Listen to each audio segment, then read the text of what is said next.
السلام علیکم، میں ہوں نور العارفین صدیقی اور آپ دیکھ رہے ہیں عارفین نامہ۔ آج کی ایپیسوڈ کے لیے میں تمنا ہی کر سکتا ہوں کہ کاش میری زندگی میں یہ دن نہ آیا ہوتا کہ آج میں شیخ الحدیث و تفسیر جامع احسن العلوم کے سرپرست روح رواں شیخ العلماء مفتی ظر ولی خان صاحب دامت برکاتہ علیہم کے لیے تعزیتی بیان یا ان کے حوالے سے اپنی یادداشتیں ریکارڈ کراؤں۔ فیس بک پر کل میں نے ایک مختصر احوال مولانا صاحب اور اپنی ایک رفاقت کا ایک چھوٹے سے کلپ کی صورت میں ڈالا تھا، لیکن مجھے لگا کہ اس سے حق ادا نہیں ہوا، اس لیے عارفین نامہ سے بڑھ کر یا پھر اس کے بعد انشاءاللہ تعالی میرے پروگرام سے بڑھ کر کے اور کون سا وہ فورم ہوگا کہ جب میں حضرت مولانا مفتی ظر ولی خان صاحب مرحوم کو نذرانہ عقیدت پیش کر پاؤں گا۔ مولانا سے میرا تعلق زیادہ نہیں، میرا خیال ہے شاید 5 سے 6 برسوں پر محیط ہے، لیکن میں حلف اٹھا سکتا ہوں کہ ان 5 سے 6 برسوں میں کوئی دن ایسا نہیں، کوئی وقت ایسا نہیں کہ جب میں نے مولانا کو ٹیلی فون کیا ہو یا میں ان کی خدمت میں حاضر ہوا ہوں اور ان کی مکمل شفقت، مکمل عنایت مجھے نہ ملی ہو۔ بہت سے لوگوں کو یہ حسرت ہے کہ انہیں یہ جاننا ہے، میرے اپنے خاندان سے لے کے میرے احباب، میرے دوست، میرے اعزاء، ان سب کی یہ تمنا ہے کہ میں انہیں یہ راز بتاؤں کہ آخر کون سی ایجنسی ہے کہ جس کے بل پر میں اتنا پھدکتا ہوں۔ ایجنسی کا تو مجھے نہیں پتہ، وہ چند اشخاص الحمدللہ ثم الحمدللہ ضرور ہے، کچھ نادیدہ قوتیں، کچھ دیدہ قوتیں ضرور ہیں۔ ایک اللہ رب العزت کی نصرت، دوسرے میرے مرحوم باپ کی جاتے جاتے مجھے دی جانے والی دعائیں، تیسرا میری ماں جن کا سایہ اللہ تعالیٰ مجھ پر مزید کئی برس دراز رکھے، چوتھا مولانا ظر ولی خان صاحب، اور بھی کچھ ہیں جن کا نام یہاں لینا مقصود نہیں ہے۔ مولانا سے میرا تعارف اپنی اسٹرگل کے ان آخری دنوں میں کہوں گا ہوا جب مجھے سمجھ میں نہیں آ رہا تھا کہ مجھ سے ایسی کیا غلطی ہو رہی ہے کہ باوجود تمام تر کوششوں کے میں آگے نہیں بڑھ پا رہا۔ کبھی کوئی ایک ٹیلی فون مجھے اپنی منزل سے بھٹکا دیتا ہے، کبھی کوئی ایک قوت آ کر کے اور مجھے ادھر سے ادھر کر دیتی ہے۔ میری سمجھ میں نہیں آ رہا تھا، میں فرسٹریشن کا شکار تھا کہ مجھ سے آدھے یا شاید 25% لوگ کیسے کامیاب ہو جا رہے ہیں اور میں کیوں کر مقبول نہیں ہو پا رہا۔ اسی اثنا میں ایک دوست نے مجھے ریفر کیا مولانا کے پاس۔ وہ دن میں کبھی نہیں بھول سکتا جب میں پہلی بار مولانا کے پاس گیا۔ مجھے یاد ہے میری والدہ ماجدہ کا ہاتھ ٹوٹ گیا تھا، میں سوال لے کر کے گیا تھا، میں ان سے ملنے کے لیے گیا تھا اور میں نے ان سے دعا کی درخواست کی میری والدہ معظمہ کے لیے۔ پہلی ملاقات تھی، مولانا نے مجھے ایک اچھٹتی ہوئی نگاہ سے دیکھا، پھر غور سے دیکھا، زیادہ گفتگو نہیں فرمائی، بس یہ کہا کہ انشاءاللہ تعالی ہم دعا کریں گے۔ That's all. یہ میری مختصر سی ملاقات تھی ان سے، اس ایک جگہ جہاں بیٹھ کر ان کی متعدد ان کے بیانات بھی ہیں اور ان کی تصاویر بھی ہیں۔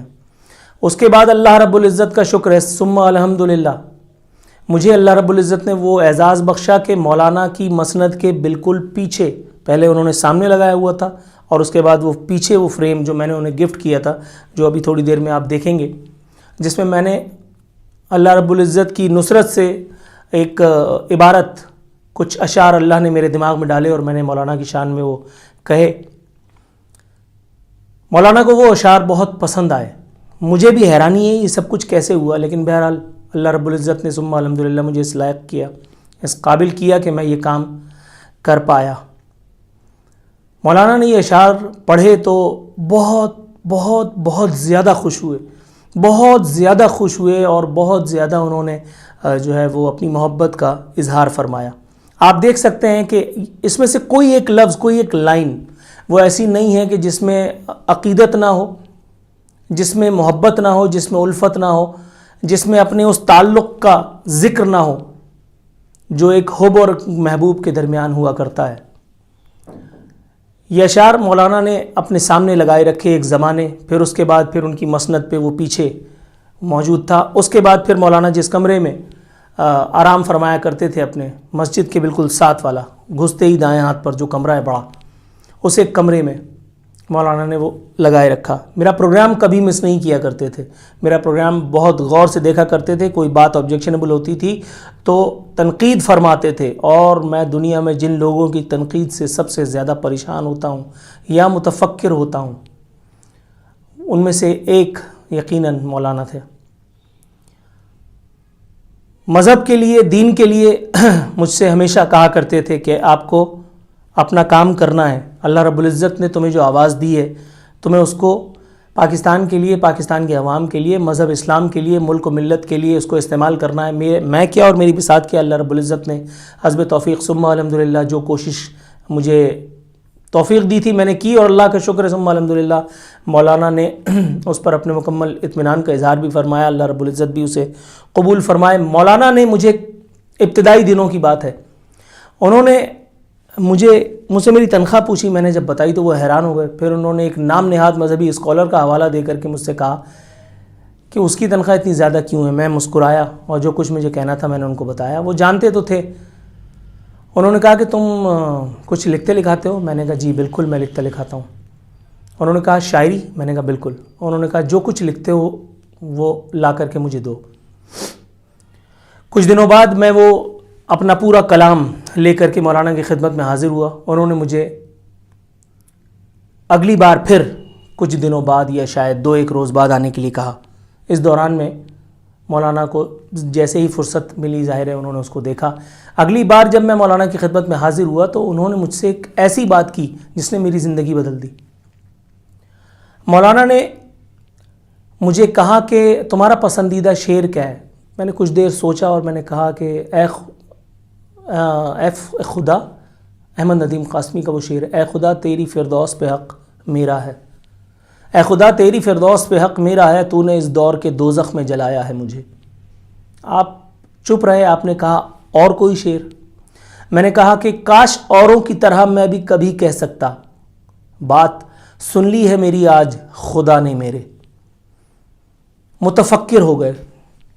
پھر انہوں نے مجھے جو نصیحت فرمائی تا عمر میں اسے فراموش نہیں کر سکتا۔ یہ وہ الفاظ ہیں جنہوں نے حقیقتاً نہ صرف میری بلکہ میرے پورے گھرانے کی، میری بیوی، میری ماں، میری بہن، میرے بہنوئی، میرے اعزاء، میرے اقربا، میرے بچوں، سب کی زندگیاں بدل دیں۔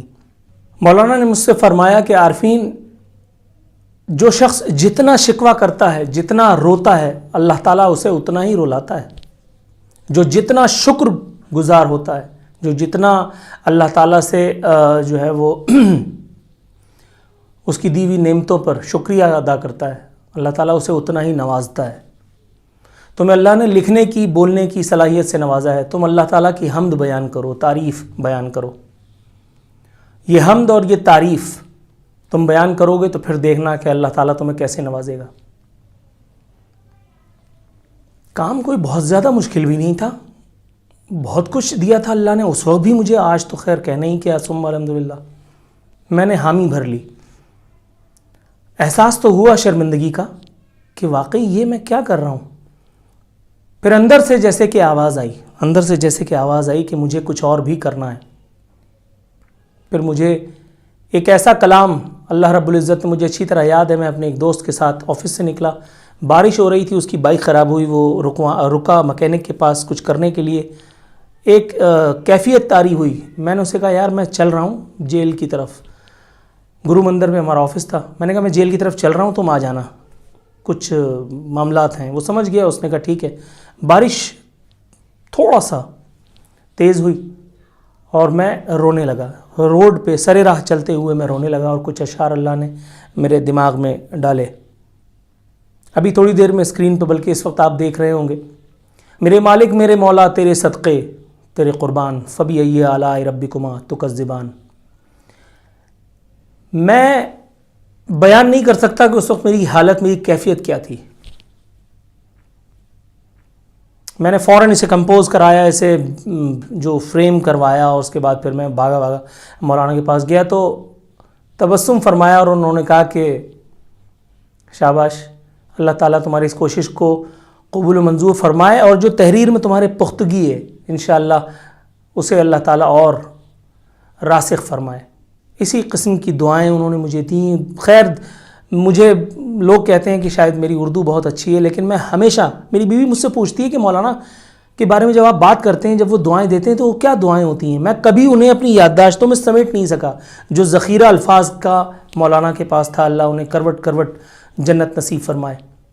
میں حیران ہو جاتا ہوں آج بھی جو دعائیں مولانا نے مجھے دیں اور انہوں نے جو میرے لیے کام کیا، کتنی دفعہ میرے راستے بند محسوس ہوئے مجھے، اور اس وقت رجوع اللہ کے بعد اگر کسی چیز نے میرے لیے پے آف کیا، میری ماں کی دعاؤں کے ساتھ، میرے باپ کی دعا کے ساتھ، تو وہ مولانا کی دعائیں تھیں۔ مجھے یقین ہے کہ اللہ تعالیٰ ان کی دعائیں تا عمر میرے ساتھ ہی رکھے گا۔ اس ایک فریم کو مولانا نے اپنے پاس رکھا، میرے پاس آج بھی وہ محفوظ ہے۔ اس کے بعد بھی گاہے بگاہے بہت ساری اور چیزیں ہوئیں جو میرے پاس میرے ڈرائنگ روم میں نے تغروں کی صورت میں، فریمز کی صورت میں محفوظ کر رکھا ہے الحمدللہ۔ اس کے بعد ایک بہت اچھی چیز ہوئی، میں مولانا کے پاس لے کر کے گیا بھاگا، مولانا اتنے خوش ہوئے جس کی انتہا نہیں، بس میرا ماتھا چومنا رہ گیا تھا۔ انہوں نے کہا یہ جو تم نے لکھا ہے یہ حق ہے، یہ حق ہے الحمدللہ۔ اور میں آج بھی جب جانماز پہ کھڑا ہو کے اکثر میری نظر پڑتی ہے اس ایک فریم کی طرف تو میں سوچتا ہوں کہ یار یہ میں نے لکھا ہے، لیکن در حقیقت وہ اللہ نے لکھوایا تھا۔ ابھی اس وقت آپ اسکرین پر دیکھیں گے، اسی کا حکم چلتا ہے جہاں کے کارخانے میں، اسی کا حکم چلتا ہے جہاں کے کارخانے میں، بس اس کے نام سے بڑھ کر نہیں کچھ بھی زمانے میں، جسے چاہے مٹا ڈالے فقط ایک حکم کے ذریعے، جسے چاہے بنا ڈالے وہ اس سارے فسانے میں۔ میں دعویٰ تو نہیں کرتا لیکن مجھے یقین ہے، یقین کامل کہ دنیا کا بڑے سے بڑا تونگر، بڑے سے بڑا شاعر اس میں کوئی مین میخ نکال کے دکھائے، اس لیے کہ یہ اللہ رب العزت نے لکھوایا ہے۔ مولانا نے کہا کہ بس اب تم ایک ٹریک پہ آ گئے ہو اور اب نوٹس کرو۔ 1 مہینہ بھی نہیں گزرا تھا، مجھے ایک انٹرویو کال آئی۔ معاملہ اس انٹرویو کال کے بعد کچھ لنگر آن ہوا۔ مولانا نے کہا کہ فکر نہ کرو، جو تم چاہتے ہو، جیسا چاہتے ہو ویسا ہوگا، بلیو یو می۔ جیسا مولانا نے کہا تھا ویسا ہی ہوا، جیسا میں چاہتا تھا ویسا ہی ہوا۔ جن ٹرمز اینڈ کنڈیشنز پہ میں کام کرنے کے لیے گیا تھا چینل میں، وہ ساری کی ساری وہ تھیں جن پر عمومی طور پہ تو کوئی سوچ بھی نہیں سکتا۔ اور اس کے بعد اللہ کا شکر ثم الحمدللہ، جو نصرت جو اللہ نے مجھے مقبولیت اس ایک چینل میں اپنے اس ایک پروگرام سے عطا کی۔ میں 2 دن کے پروگرام کے لیے گیا تھا، وہ پروگرام اتنا مقبول ہوا کہ پھر مجھے 5 دن کا پروگرام پرائم ٹائم سلاٹ میں بڑے سے بڑے تونگر، بڑے سے بڑے اینکران کرام کے مقابلے میں مجھے کھڑا کر دیا گیا۔ اور اس کے بعد اللہ نے جو میرا ہاتھ پکڑا ثم الحمدللہ، تو پھر کراچی الحمدللہ اور پاکستان کا بڑا حصہ ثم الحمدللہ اس ایک چینل کی جہاں جہاں پہنچ تھی الحمدللہ، وہ چینل اکثریت جسے کہتے ہیں لوگ اسے میرے نام سے جاننے لگے تھے۔ اسی طرح سفر بڑھتا رہا۔ ظاہر ہے جس طرح سے میں پروگرام کرتا ہوں، جس طرح کے کام یا انورٹڈ کاماز میں کہہ لیجیے جس طرح کی میں حرکتیں کرتا ہوں، اس کے بعد شکوے شکایات، دھمکیاں، حملے، فلانا ڈھمکانا، بہت ساری چیزیں ہوتی ہیں۔ ان کا مختصر سا احوال تو میں گاہے بگاہے آپ کی خدمت میں پیش کرتا ہی رہتا ہوں۔ مولانا سے جب بھی بات ہوتی تھی، ایک مرتبہ ایک معاملہ حد سے آگے بڑھ گیا، جب کوئی سبیل نہ تھی۔ میں نے اس وقت مولانا سے دعا کے لیے کہا۔ مولانا نے مجھے آج بھی یاد ہے، میں ڈرائیو کر رہا تھا، مولانا نے جو جملہ مجھے کہا، میں نے فوراً اپنی بیوی کو فون کیا اور میں نے کہا کہ مبارک ہو، بارات انشاءاللہ تعالیٰ میرا مقدر ہے۔ مولانا نے کہا کہ انشاءاللہ سبز باز کی طرح تم اس معاملے سے نکل جاؤ گے اور کوئی مائی کا لال تمہارا کچھ نہیں بگاڑ سکتا۔ جو مولانا نے ارشاد فرمایا تھا بالکل ویسا ہی ہوا، بالکل ویسا ہی ہوا۔ آج بھی یاد ہے وہ نشستیں جب مولانا کے ساتھ بیٹھ کر کے کھانا کھانے کا اتفاق ہوا کرتا تھا۔ مولانا کو گائے کا گوشت بہت مرغوب تھا، خود بھی شوق سے کھاتے تھے اور جو سامنے مہمان ہوا کرتے تھے، کبھی اکیلے تو شاید ہی انہوں نے شاید کھایا ہو، مجھے 5-6 سال میں مجھے تو نہیں پتہ، ان کے ساتھ ایک دن جو صبح ناشتہ کیا، آج تک میری زندگی کا وہ ایک جس کو کہتے ہیں اثاثہ ہے۔ پچھلے کچھ دنوں پہلے، میرے خیال ہے چند 2 مہینے پہلے شاید، میں نے وائف سے کہا کہ یار میں مولانا کے ساتھ کھانا کھائے ہوئے بہت دن ہو گئے، میں جا رہا ہوں ان کے پاس اور ان کی خدمت میں حاضری بھی دوں گا۔ مجھے پتہ چلا، میں نے فون کیا تو مولانا نے بتایا کہ میں اسپتال میں داخل ہوں۔ میں گھبرا گیا اور میں فوراً مولانا کے پاس جو ہے وہ پہنچا۔ بہت خوش ہوئے، بہت دعائیں دیں۔ ٹرینکولائزرز کا اثر تھا، کچھ انجیکشنز کا اثر تھا، غنودگی میں تھے۔ بہرحال میں بیٹھا، پھر بھی نہیں چاہتے تھے کہ میں وہاں سے روانہ ہوں، اور مجھے پھر جب کچھ مہمانداری کے لیے پریشان ہونے لگے تو میں نے کہا کہ میں اجازت لوں، ورنہ میری وجہ سے مولانا پریشان ہوتے رہیں گے۔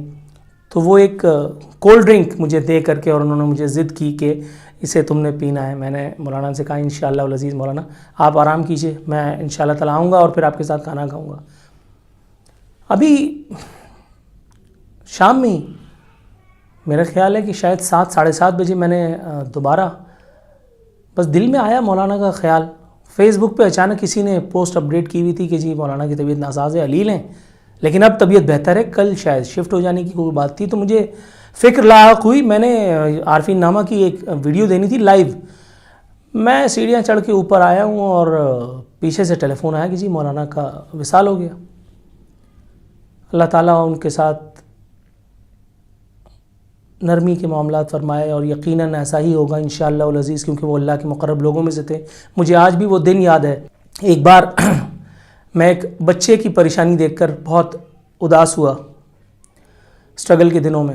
ایک چھوٹا سا بچہ،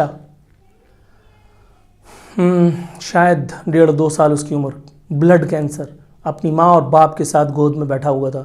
میں آفس میں تھا اور میں کام کرتے کرتے ڈسٹرب ہو گیا۔ میں کبھی فلاں جگہ جا کے چھپ کے رہوں، کبھی فلاں جگہ جا کے چھپ کے رہوں، پریشان ہوا تو میں نے مولانا کو فون کیا، انہوں نے کہا آ جاؤ۔ میں چلا گیا۔ کچھ تحریر اس اثناء میں اللہ تعالیٰ نے مجھ سے لکھوائی۔ وہ ایک A4 سائز کا فل اسکیپ پیج میں نے لکھا، میری ڈائری۔ مولانا کے پاس میں گیا، مولانا نے پوچھا کیا ہوا؟ میں نے کہا مولانا کچھ لکھا ہے۔ انہوں نے کہا بتاؤ۔ مغرب کے بعد کا ٹائم تھا اور عشاء سے پہلے کا۔ میں نے وہ سنایا، مولانا سنتے رہے۔ اس کے بعد وہ بالکل جس کو کہتے ہیں ہم سب محو ہو گئے تھے وہاں۔ عشاء کی نماز کا ٹائم ہوا، کچھ نہیں کہا، اٹھے اور کہنے لگے چلو نماز پڑھتے ہیں۔ ہم نماز پڑھنے کے لیے گئے۔ جب نماز پڑھ کے اٹھے، واپس آئے، تو جب چپل پہن کر کے اور آپ آگے آئے، میں ساتھ ہی تھا، تو بہت خفگی کا اظہار فرمایا۔ میں ڈر گیا کہ کیا پتہ نہیں مجھ سے غلطی ہو گئی۔ تو مولانا نے جو جملہ کہا وہ میری زندگی کا اثاثہ ہے۔ مولانا نے مجھ سے کہا کہ میں 40 سال سے نماز پڑھا رہا ہوں، آج تک کبھی دستار کے بغیر میں نے نماز نہیں پڑھائی۔ تمہاری اس تحریر کی وجہ سے، جو جملہ انہوں نے استعمال کیا تھا، تمہاری اس تحریر کی نحوست سے آج میں بغیر دستار کے نماز پڑھ پایا ہوں۔ اور ان کے خدام جو خادم تھے، وہ ظاہر ہے کہ مولانا کو جلال میں دیکھ کے بڑے بڑوں کا پتا پانی ہو جایا کرتا تھا، وہ دم دبا کے وہاں سے بھاگ گئے۔ میں سامنے کھڑا رہ گیا، اب میں کروں تو کیا کروں؟ میں سمجھا، جب نحوست کا جملہ میں نے سنا تو میں نے کہا شاید میں نے کچھ بہت ہی بڑا بھنڈ مار دیا ہے۔ بہرحال جا کر کے بیٹھے، جب تھوڑا سا غصہ ٹھنڈا ہوا تو انہوں نے مجھ سے پوچھا یہ بچہ تمہارا کیا لگتا تھا؟ میں نے کہا مولانا کچھ نہیں۔ کہنے لگے کہ وہ بچہ کہاں کا ہے؟ میں نے کہا کہیں سوات وغیرہ کا ہے غالباً۔ کہنے پٹھان ہے؟ میں نے کہا جی۔ اس سے بہت پہلے سے وہ مجھے کہتے آئے ہیں، اور میں ہمیشہ اسے بڑا فخر سے بتاتا ہوں کہ مولانا ہمیشہ کہا کرتے تھے کہ کالوں میں میرا صرف ایک محبوب ہے اور وہ تم ہو۔ مولانا آپ کا محبوب ہے، آج بھی ہے، اسے آپ کی ضرورت تھی، لیکن بہرحال اللہ تعالیٰ آپ کی مغفرت فرمائے، آپ کے اگلی منازل کو اللہ تعالیٰ آسانی فرمائے۔ ابھی بہت ضرورت تھی ہمیں آپ کی دعاؤں کی، کم از کم مجھے تو تھی۔ ابھی تھوڑے دنوں پہلے، 15 دن پہلے ہی میں نے اپنی والدہ کی صحت یابی کے لیے ان کو فون کیا۔ میں پریشان تھا، جب بھی پریشان ہوا کرتا تھا ان کو فون کیا کرتا تھا۔ اب وہ ٹیلی فون کال نہیں مل پائے گی، نمبر تو مولانا کا ہے لیکن فون کوئی نہیں اٹھائے گا۔